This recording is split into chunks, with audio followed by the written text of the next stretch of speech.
नेता प्रतिपक्ष यदि राहुल गांधी जी यदि इस पर आरोप लगा रहे हैं तो सामान्यतः जो जनमानस में एक धारणा जो बनेगी चुनाव आयोग के प्रति, बहुत सालों तक इन लोगों ने देश पे शासन किया, इनकी सारी व्यवस्थाओं को लोगों को वो इंदिरा गांधी के समय, इंदिरा जी के समय का वो लोगों को आपातकाल भी लोगों को याद है, तो उससे तो बहुत बेहतर आज की डेट में सरकार चल रही है। ये चुनाव आयोग को भी अपडेट देना चाहिए कि हाँ वो डेटा हम लोगों ने दिया है, हाँ चाहे वो गलत है वो सही है, वो तो उनको भी देना चाहिए। के वीडियो को आप देखेंगे तो उनके वीडियो सिर्फ और सिर्फ सरकार विरोधी वीडियो होते हैं, क्योंकि देखिए सरकार कुछ गलत काम करती है तो मैं उसका विरोध भी करता हूँ, लेकिन बिहार में SIR उसमें शायद जो सरकारें बन रही हैं, चाहे स्टेट की हों या सेंट्रल की हों, वो मतों की हेरा फेरी से बन रही हैं कि विपक्ष के पास कोई मुद्दा नहीं, उसे देश में शिक्षा पे बात करनी चाहिए। विपक्ष के द्वारा लगातार इलेक्शन कमीशन की निष्पक्षता और पारदर्शिता पर सवाल उठाए जा रहे हैं और लगातार सियासत गरमाई जा रही है। आइए इस मुद्दे पे बात करते हैं हम BHU के कुछ छात्रों से और जानते हैं इस पे उनका क्या मत है। तो आप अपना पूरा परिचय दे दीजिए। अभिषेक सिंह, पूर्व सदस्य छात्र परिषद काशी हिंदू विश्वविद्यालय। अभी हाल ही में देश में जो इलेक्शन कमीशन को लेकर मामला उठ रहा है, जिसपे विपक्ष लगातार इलेक्शन कमीशन और सरकार पे आरोप लगा रहा है कि वो मिले हुए हैं, जबकि इलेक्शन कमीशन एक स्वतंत्र इकाई है, एक स्वतंत्र वो है, बॉडी है, लेकिन उसके बावजूद उस पर इतने जो सवाल उठ रहे हैं, इसमें कितनी सत्यता है? कि इलेक्शन कमीशन वाकई में एक स्वतंत्र बॉडी है, लेकिन यदि उसको यदि संदेह के घेरे में या कोई आरोप उस पर लग रहा है तो वो किस प्रकार का आरोप है, कैसा आरोप है, इसको चुनाव आयोग को गंभीरता से लेना चाहिए और उसकी सत्यता का परीक्षण कराने के पश्चात उसका खंडन भी करना चाहिए। और खंडन इसलिए आवश्यक है कि यदि नेता प्रतिपक्ष यदि राहुल गांधी जी यदि इस पर आरोप लगा रहे हैं तो सामान्यतः जो जनमानस में एक धारणा जो बनेगी चुनाव आयोग के प्रति कि वाकई में जो भारत के जो लोकतांत्रिक व्यवस्था में जो चुनाव की व्यवस्था है उसमें शायद जो सरकारें बन रही हैं, चाहे स्टेट की हों या सेंट्रल की हों, वो मतों की हेरा फेरी से बन रही हैं। वो किसी भी लोकतांत्रिक देश के लिए इस प्रकार की भ्रामक सूचना या इस प्रकार का भ्रामक संदेश या इस तरह की मनोस्थिति जनमानस में बनना वो ठीक नहीं रहता है। इसलिए चुनाव आयोग को इसको गंभीरता से लेते हुए, ये अलग बात है कि ये जांच का विषय है कि ये कितनी प्रामाणिकता के साथ ये बातें आ रही हैं, ये कितनी इसमें सत्यता है, लेकिन इस पर एक जांच करा देनी चाहिए। और इसलिए करा देनी चाहिए कि लोगों के बीच में जो यथा स्थिति है, जो बातें जो सही हैं वो निकल कर आएँ, जिससे कि जो मतदाताओं में मत देने का जो प्रक्रिया है उसमें एक स्वच्छ छवि चुनाव आयोग के प्रति या चुनाव आयोग के प्रति जो लोगों की विश्वास है, भरोसा है, जो श्रद्धा है वो बना रहे। वो इसलिए बना रहे कि मतदान ही सरकार को स्टेबल करती है और सरकार में भरोसा लोगों का बना रहे, इसलिए चुनाव आयोग को इस पर थोड़ी कड़ी और थोड़ा सा सजग। और चुनाव आयोग जो है राहुल गांधी से एफिडेविट मांग रहा है उनके आरोपों का, तो राहुल गांधी वो दे क्यों नहीं देते अगर वो इतने सही है? नहीं, देखिए चुनाव आयोग जो भी कानूनी प्रक्रिया होगी उस कानूनी प्रक्रिया के तहत तो बात करेगा। वैसा बात नहीं है कि आप कुछ भी हवा में कह देंगे और चुनाव आयोग उसको मान लेगा। यदि आप कोई भी बात यदि रख रहे हैं या आरोप यदि गढ़ रहे हैं, उसके पीछे तर्क होना चाहिए, तर्क के पीछे वो आधार होना चाहिए, उसके कुछ प्रमाण होने चाहिए, तब जाकर के आप जो आरोप लगा रहे हैं उसमें सत्यता की गुंजाइश होगी। यदि ये नहीं है तब भी, चूँकि लोकतांत्रिक व्यवस्था में चुनाव आयोग स्वतंत्र बॉडी है, फिर भी उसको इस पर ध्यान देना चाहिए। क्योंकि मैं देख रहा हूँ कि अभी जो कई प्रदेशों में चुनाव हैं और उन चुनावों को लेकर के नौजवानों में जो स्थितियाँ हैं वो थोड़ी भ्रामक हो गई हैं चुनाव आयोग को लेकर के, जो कि किसी भी लोकतांत्रिक देश के लिए वो ठीक नहीं है। क्योंकि इससे आने वाले समयों में मतदान प्रभावित होता है और मतदान जब प्रभावित होगा तो कहीं ना कहीं एक अच्छे सरकार की उम्मीद हम नहीं कर सकते हैं। तो आप इनकी बातों से कहाँ तक सहमत हैं? इनकी बात से सहमत क्या है मैं आपको बताना चाहूँगा। धूप, गर्मी, पसीना, जिससे आपकी स्किन पर खुजली और दांत की समस्या बढ़ना आम बात है। लगाए दादू मलहम एंड लोशन और करे खुजली का काम तमाम। कि विपक्ष के पास कोई मुद्दा नहीं, उसे देश में शिक्षा पे बात करनी चाहिए। शिक्षा को कैसे बेहतर करने को लेकर के, शिक्षा में तमाम समस्याएं हैं, उस उन मुद्दों को उठाना चाहिए। रोजगार को लेकर के देश में समस्या है, उस मुद्दों बोलना चाहिए। नेता प्रतिपक्ष के पास कोई ऐसा विजन है ही नहीं। वो देश में तुष्टीकरण की राजनीति शुरू से ही वो और उनके परिवार के लोग करते आए हुए हैं। उसी व्यवस्था को वो भी फॉलो कर रहे हैं। उनके पास कोई ऐसा विजन नहीं है जिससे देश में कुछ बेहतर करने का वो प्रयास कर सके। अभी हाल में बिहार में इलेक्शन है, तो बिहार के चुनाव को लेकर के कोई मुद्दा तो दिखा नहीं, तो एक इलेक्शन नहीं, बिहार में तो एक्चुअल में वीडियो वायरल हुई थी जहाँ पे BLO ऑफिसर्स खुद बैठ के वो कर रहे थे वोटिंग लिस्ट में कुछ हेरफेर, तो वो आपने देखी होगी। वो कहाँ तक सही? वो वीडियो कौन वायरल किया था? अजीत अंजुम। वो वीडियो कौन, उनके वीडियो को आप देखेंगे, नहीं उनके वीडियो को आप देखेंगे तो उनके वीडियो सिर्फ और सिर्फ सरकार विरोधी वीडियो होते हैं। क्योंकि देखिए, सरकार कुछ गलत काम करती है तो मैं उसका विरोध भी करता हूँ, लेकिन बिहार में SIR का जो इलेक्शन कमीशन ने जो लाया है और जो वोटों को जोड़े जा रहे हैं, जो फर्जी वोटर वहाँ काटे जा रहे हैं, उसका मैं पूर्णतः समर्थन करता हूँ। इलेक्शन कमीशन का कार्य है हर इलेक्शन के पहले उसे करना चाहिए, ऐसा जरूरी नहीं। हाँ, पूर्व में नहीं हुआ, खैर वो गलतियां नहीं कर रहे हैं, दोहरा रहे हैं, अब बेहतर करने का प्रयास कर रहे हैं, तो उनका स्वागत। इलेक्शन अभी हाल ही में राहुल गांधी बिहार गए।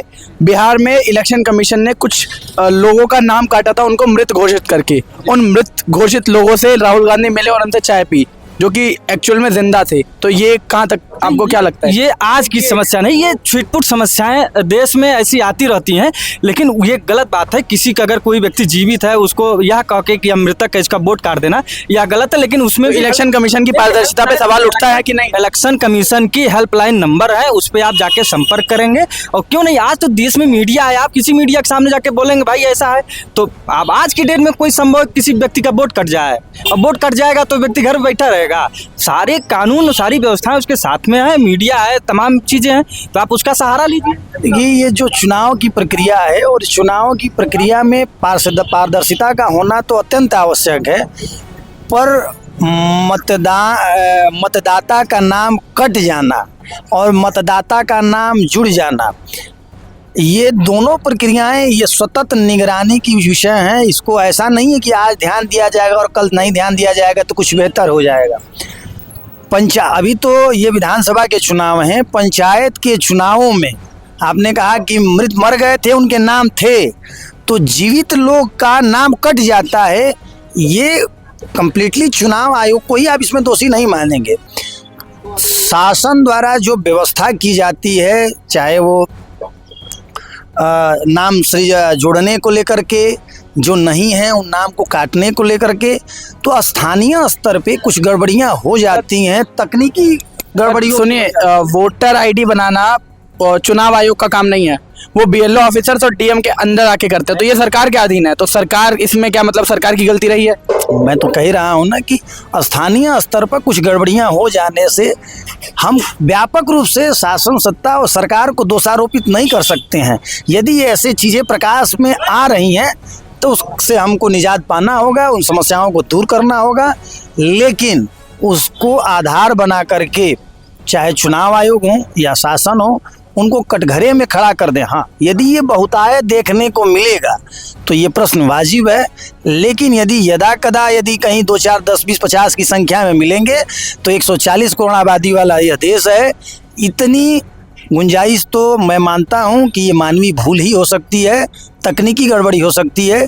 इसको लेकर के जो भी पॉलिटिकल लोग हैं, थोड़ी सी संजीदगी बरतें, थोड़े से। राहुल गांधी जब भी हारते हैं वो कभी EVM पे सवाल उठा देते हैं, कभी चुनाव आयोग को। वो जिस स्टेट में चुनाव जीत जाते हैं वहाँ पे इलेक्शन कमीशन बहुत अच्छा काम किया है। जहाँ पे वो उनकी पार्टी चुनाव हार जाती है, उनके गठबंधन के लोग हार जाते हैं चुनाव, वहाँ पे इलेक्शन कमीशन पे इन लोगों का एक प्रोपेगेंडा, एक सेट है कि नहीं हारना है तो बोल देना है मीडिया में आकर के नहीं वो क्या हुआ कि वोटर यहाँ पे इलेक्शन कमीशन ने घोटाला कर दिया है। जीत जाना है तो उसको ये नहीं कहना है। कर्नाटका में तो कांग्रेस की सरकार है, ऐसा नहीं है कि वहाँ BJP की है। तो राहुल गांधी ने जिस जगह का डाटा दिया था अपने प्रेस कॉन्फ्रेंस में, वो कर्नाटका में ही वो जगह है, और उन्हीं के पार्टी के एक मेंबर ने क्या नाम है इस बात की पुष्टि भी की थी, जिसके बाद उन्होंने अपने आप ही अपना क्या नाम है त्याग पत्र दे दिया है। मुझे ये बताइए, जो डाटा वो दिखाए हैं वो तो चुनाव आयोग का ही है, वो कोई अपने घर से तो नहीं लाए हैं। तो चुनाव आयोग कह तो रहा है अगर उनका डाटा सही है तो उसको क्या नाम है एफिडेविट के साथ को अपने आप खुद से कहना चाहिए कि हाँ, उनका जो बात कहा गया है वो गलत है, वो अफिडेविट क्यों मांगेगा? ये डाटा को मैनिपुलेट करके वो दिखाए हुए हैं। उनसे इलेक्शन कमीशन ने उनको नोटिस भेजा है और नोटिस भेजा है कि आप साक्ष्य समस्त हमारे सामने प्रस्तुत होइए। वो जा करके साक्ष्य इलेक्शन कमीशन में प्रस्तुत करें, सुप्रीम कोर्ट में जाए। ये एक माहौल जो बनाना देश में कि नहीं नहीं ये गलत हो रहा है, सारे लोग समझ रहे हैं, पूरे देश का हर एक व्यक्ति हर एक नागरिक समझ रहा है। इन लोगों की सरकार को आज से हम बहुत सालों तक इन लोगों ने देश पे शासन किया, इनकी सारी व्यवस्थाओं को लोगों को वो इंदिरा गांधी के समय, इंदिरा जी के समय का वो लोगों को आपातकाल भी लोगों को याद है। तो उससे तो बहुत बेहतर आज की डेट में सरकार चल रही है। हाँ, कुछ दिक्कतें हैं, लेकिन उसे हम आशा करते हैं कि सरकार इस बार आएगी और सरकार बेहतर करने का। ऐसे तो देखिए, चुनाव आयोग को भी अफिडेविट देना चाहिए कि हाँ वो डेटा हम लोगों ने दिया है। हाँ, चाहे वो गलत है वो सही है, वो तो उनको भी देना चाहिए। कोई अगर इल्ज़ाम लगा रहा है उससे आप अफिडेविट मांग रहे हैं, लेकिन आप भी तो दीजिए कि हाँ हमारा डेटा है वो गलत साबित हुआ है। तो इससे मैं नहीं मानता हूँ कि राहुल गांधी का बात पूरी तरीके से गलत है। ठीक है, ये देखिए, मैंने कहा ना कि कोई भी आरोप हो या जो भी शिकायतें आएंगी तो तथ्यों के आधार पर और प्रामाणिकता के आधार पर वो क्या सही है क्या गलत है वो तय होगा। लेकिन अभी आपने कहा कि चुनाव कोई हारता है तो सीधे और सीधे ये कह देता है कि वो क्या कहते हैं, चुनाव आयोग को कटघरे में खड़ा कर ले, या देखिए ईवीएम को कटघरे में खड़ा कर ले। ये किसी पर्टिकुलर में एक नेता की नहीं, ये लगभग सभी नेताओं में। और ये ऐसी स्थितियां आई हैं कि यदि वो चुनाव हारते हैं तो किसी ना किसी ऐसे कारण को कारण बताएंगे जो कि मुझे नहीं लगता है कि वो कारण बहुत रिलेवेंट करता हो। चूँकि राजनीतिक लोगों में नैतिक गिरावट आई हुई है, वो अपनी कमियों को एक्सेप्ट नहीं करते हैं कि मेरी कुछ सामाजिक सरोकार, मेरी सामाजिक हस्तक्षेप, मेरे द्वारा किए गए जो भी एजेंडे और कार्य हैं, उस जन सरोकार से हमारा दूर दूर का अब नाता रिश्ता नहीं रह गया है। आखिरी सवाल, आप लोगों को कहाँ तक लगता है, करने दीजिए ना, नहीं रह गया है और उसका आरोप हम चुनाव आयोग पर कर दें, उसका आरोप हम किसी ऐसे विषय पर कर दें, बल्कि राजनीतिक लोगों को स्वतः कुछ जिम्मेदारी लेनी चाहिए और उनको इस बात का आभास होना चाहिए कि सामाजिक सरोकार ही आपको नेता बनाएगा। बाकी कमरों में बैठ करके आप जो व्याख्यान देंगे उससे आप नेता नहीं बन पाएंगे। कमी यदि चुनाव आयोग में भी तो उसको भी दूर होनी चाहिए, ऐसी आशा के साथ। तो आखिरी सवाल यही कि राहुल गांधी द्वारा जो ये किया जा रहा है बिहार इलेक्शन से पहले, चुनाव आयोग पे लगातार सवाल उठाए जा रहे हैं और उसकी निष्पक्षता और पारदर्शिता को कटघरे में खड़ा किया जा रहा है, तो इस पे आपको क्या लगता है, ये कहाँ तक? उनकी पार्टी का कोई जनाधार का बिहार में है नहीं। आप बिहार के 2-3 विद्यार्थी यहाँ बैठे भी हैं, चूँकि मैं अयोध्या का रहने वाला हूँ, लेकिन कांग्रेस पार्टी का वर्तमान में बिहार में कोई जनाधार नहीं है।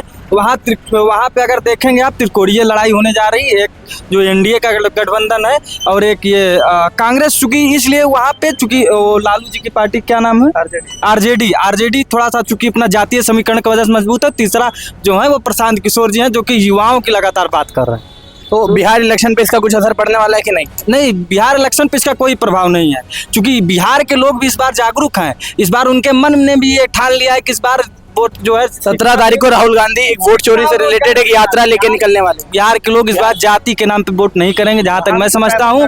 बिहार के लोग जो है इस बार शिक्षा के नाम पे वोट करेंगे। हाँ, बिहार में जाति सच्चाई है, लेकिन जाति ही एकमात्र सच्चाई नहीं है। बिहार के लोग जो है बगावत के तमाम ऐसे बिगुल फूंक चुके हैं। वहाँ से जयप्रकाश नारायण जी रहे हैं जिन्होंने उसके आपातकाल के दौरान देश में इतने बड़े आंदोलन किए। तो बिहार वो भूमि है, बिहार आपको इस बार अप्रत्याशित रिजल्ट देने जा रहा है। जी, तो ये थे हमारे साथ कुछ छात्र। मैं प्रशांत दुबे, आप देख रहे हैं न्यूज़ राष्ट्र।